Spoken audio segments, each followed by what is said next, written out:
فضیلت عطا فرمائی. پھر شیطان کے بتائے راستے پر کیسا چلو گے؟ نہیں چلنا ہے. آگے فرمایا اللہ پاک نے انہ لکم عدو مبین، اس لیے کہ شیطان تمہارا کھلا کھلا دشمن ہے. انما یأمرکم بالسوء والفحشاء، بے شک وہ تمہیں بے حیائی اور بری باتوں کا حکم دیتا ہے. وَأَن تَقُولُوا عَلَى اللَّهِ مَا لَا تَعْلَمُونَ، اور تم شان خدا میں ایسی باتیں بول بیٹھتے ہو جس کا تمہیں علم نہیں ہوتا. شیطان کے نقش قدم پر برے لوگوں کی صحبت اختیار کر کے انسان ایسا برا ہو جاتا ہے کہ ان کے پاس اتنا علم نہیں ہوتا کیا کلمہ اللہ کے لیے کہنا چاہیے.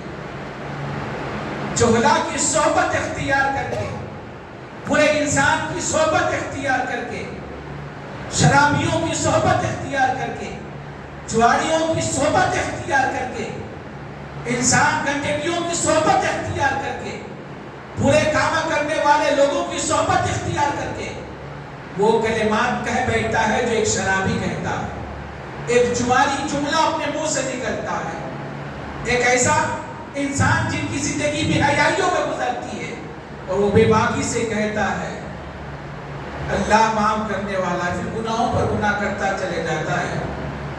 پیارے آقا علیہ السلام کی پیاری بار مولانا مولا کہتا ہے ایسا کام کیوں کہو، ایسا کام کیوں کرو، ایسا جملہ کیوں کہو.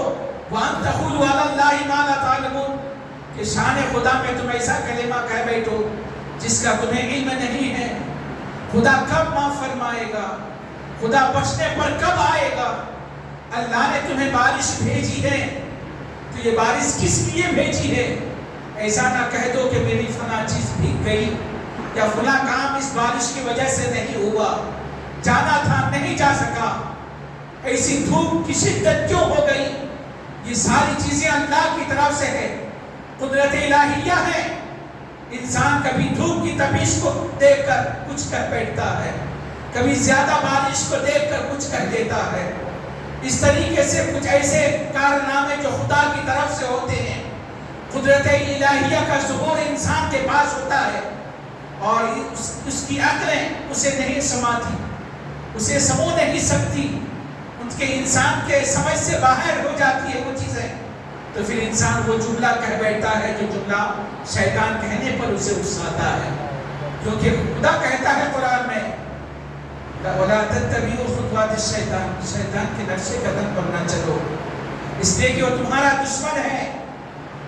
اِنَّمَا يَأْمُرُكُم بِالسُّوءِ وَالْفَحْشَاءِ، تمہیں بے حیائی کا حکم دیتا ہے، بری چیزوں کا حکم دیتا ہے. وَأَن تَقُولُوا عَلَى اللَّهِ، اور اس چیزوں کی وجہ سے تم خدا کی شان میں گستاخی کر بیٹھتے ہو، شرع اسلام پر نہ جانے کیسی باتیں کہہ بیٹھتے ہو. مَا لَا تَعْلَمُونَ، جس کا تمہیں کچھ بھی علم نہیں ہوتا.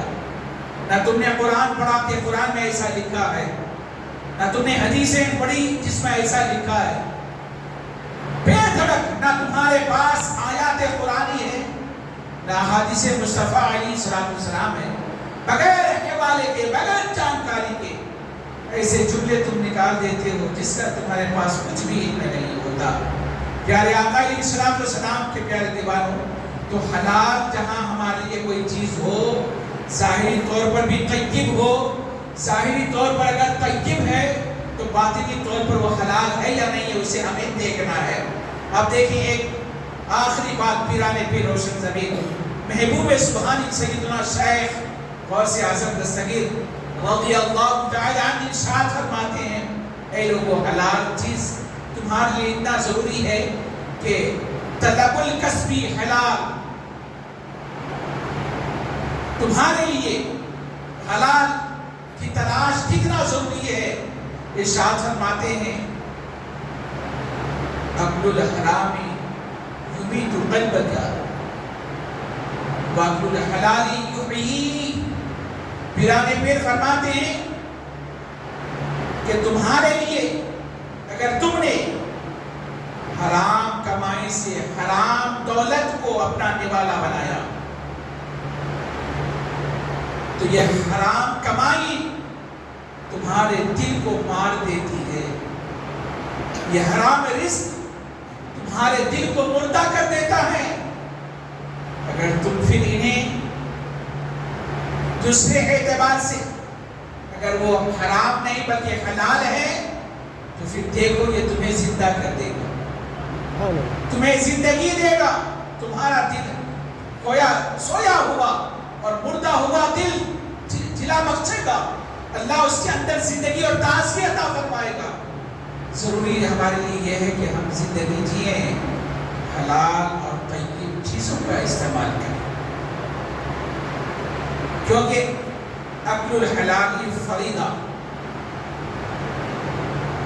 بعد الفریضہ، ایک فرض کے بعد رزق حلال کی تلاش ہمارے لیے ایک فرض ہے۔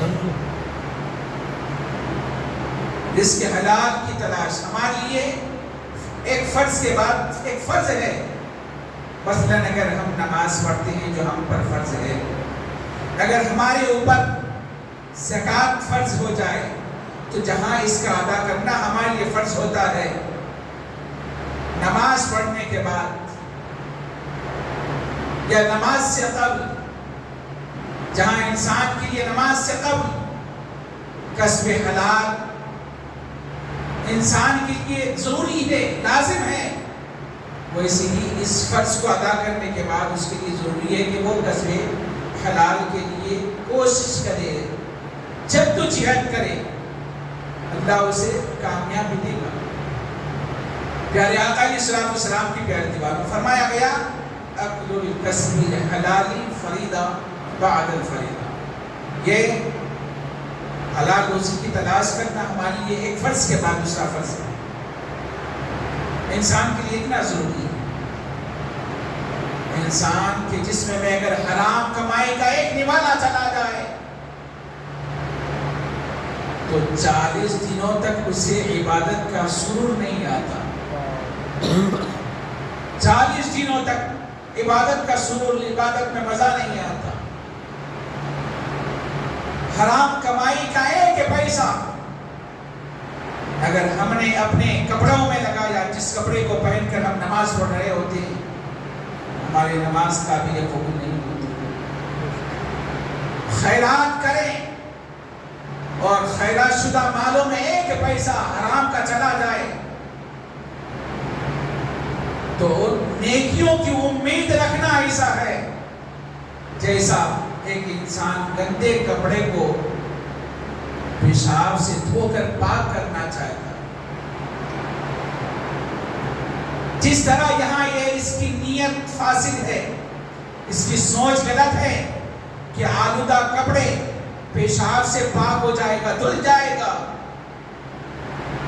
پیارے آقا علیہ الصلوۃ والسلام کی پیاری دیوانوں، خیرات کر کے یہ امید کرنا نیکیاں ملیں گی، لیکن ان مالوں میں ایک مال، ایک پیسہ اگر ہمارا حرام کا ہے تو جس طرح پہلے آلودہ تھا، ظاہری طور پر کوئی چیز لگی تھی لیکن ناپاک نہیں ہوا تھا، تم نے اسے صاف کرنے کی کوشش کی، وہ بھی پیشاب کے ذریعے سے، جو کہ غلاظت ہے، جو کہ مغلظہ کہا جاتا ہے شرعاً، جس کا ایک سکے کے برابر کپڑے کو لگ جائے تو پورا کپڑا دھونا جس کے لیے لازم ہے، تم نے پورا کپڑا ہی اس میں بھگا کر اپنے کپڑے کو پاک کرنے کی کوشش کی ہے۔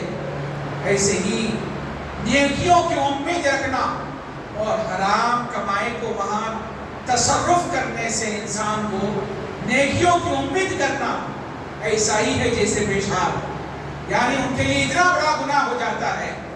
اب بتائیں ہم نے زندگی میں کتنے ایسے کپڑے پہنے، اپنا خود انسان محاسبہ کرے جس میں حرام کمائی کا ایک پیسہ لگا ہو۔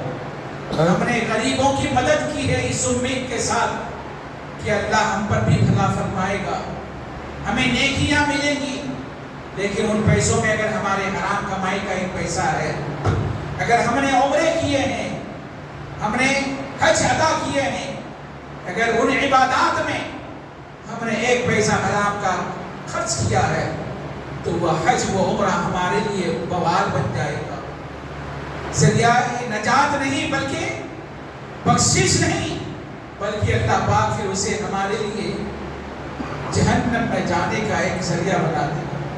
پیارے آقا علیہ الصلوۃ والسلام کے پیارے دیواروں، کتنا ضروری ہے کہ ہم احتیاط کریں اپنے مال کمانے میں، کھانے پینے میں کتنا بڑا احتیاط ہمیں برتنی ہے۔ اللہ سب کو توفیق عطا کرے۔ اللہ پاک ہم سب کو جہاں صراط مستقیم پر چلائے، حلال چیزوں کی تمیز کرنے کی ہمیں توفیق عطا کرے، کسب حلال کی ہمیں توفیق عطا فرمائے۔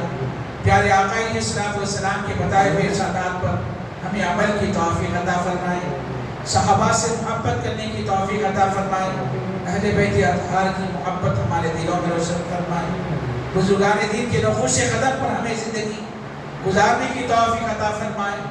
وہاں اللہ پاک ہمیں شیطان کے بتائے ہوئے راستے سے ہمیں دور رہنے کی توفیق عطا کرے، نقوش شیطان سے ہم سب کی حفاظت عطا فرمائے۔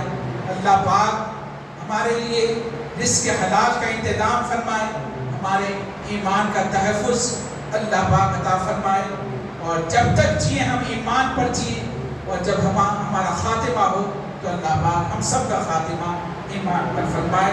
السلام علیکم ورحمۃ اللہ وبرکاتہ۔